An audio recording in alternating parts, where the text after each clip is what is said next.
क्या आप जानते हैं 1857 में ऐसा क्या हुआ था कि पूरे भारत में अंग्रेजों के खिलाफ एक बड़ी क्रांति भड़क उठी। नमस्कार दोस्तों, आप सभी का स्वागत है आपके अपने स्टडी चैनल लर्न गो पर, जहां हम पढ़ाई को आसान और मजेदार बनाते हैं।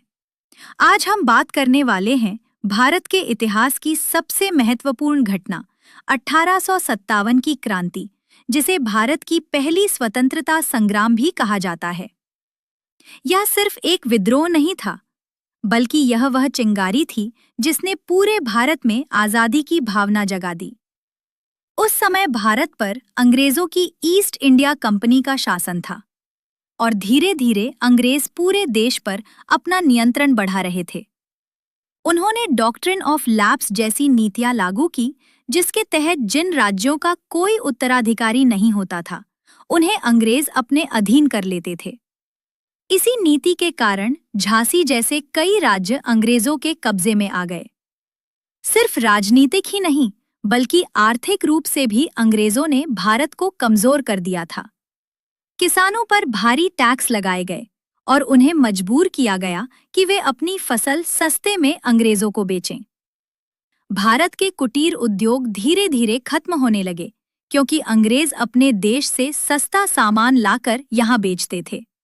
इससे भारतीय कारीगरों और व्यापारियों को भारी नुकसान हुआ। सामाजिक और धार्मिक स्तर पर भी लोग असंतुष्ट थे, क्योंकि अंग्रेज भारतीय परंपराओं और संस्कृति में हस्तक्षेप कर रहे थे। लोगों को डर था कि कहीं उन्हें जबरदस्ती धर्म परिवर्तन के लिए मजबूर न किया जाए।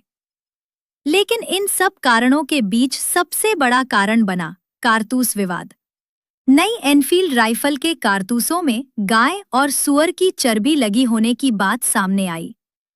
इन कारतूसों को इस्तेमाल करने से पहले मुंह से काटना पड़ता था। इससे हिंदू और मुस्लिम दोनों सैनिकों की धार्मिक भावनाएं आहत हुईं और यही विद्रोह की सबसे बड़ी चिंगारी बन गई।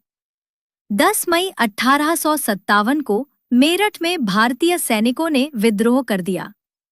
उन्होंने अंग्रेज अधिकारियों पर हमला किया और अपने साथियों को जेल से छुड़ा लिया। इसके बाद ये सैनिक दिल्ली पहुंचे और मुगल बादशाह बहादुर शाह जफर को भारत का सम्राट घोषित कर दिया। इसके बाद यह विद्रोह तेजी से दिल्ली, कानपुर, झांसी, लखनऊ और अन्य क्षेत्रों में फैल गया। इस क्रांति में कई महान नेताओं ने महत्वपूर्ण भूमिका निभाई। मंगल पांडे ने इस विद्रोह की शुरुआत में अहम भूमिका निभाई, जिन्होंने अंग्रेजों के खिलाफ आवाज उठाई। झांसी में इस क्रांति का नेतृत्व रानी लक्ष्मीबाई ने किया, जिनकी वीरता और साहस आज भी लोगों को प्रेरित करता है। कानपुर में नाना साहेब और तात्या तोपे ने विद्रोह का नेतृत्व किया, जबकि लखनऊ में बेगम हजरत महल ने अंग्रेजों का सामना किया। अब सवाल आता है, यह क्रांति असफल क्यों हुई? सबसे बड़ा कारण था एकता की कमी। देश के सभी हिस्से इस आंदोलन में शामिल नहीं हुए। नेताओं के बीच समन्वय की कमी थी और अंग्रेजों के पास आधुनिक हथियार और मजबूत रणनीति थी। साथ ही यह विद्रोह मुख्य रूप से उत्तर भारत तक ही सीमित रह गया।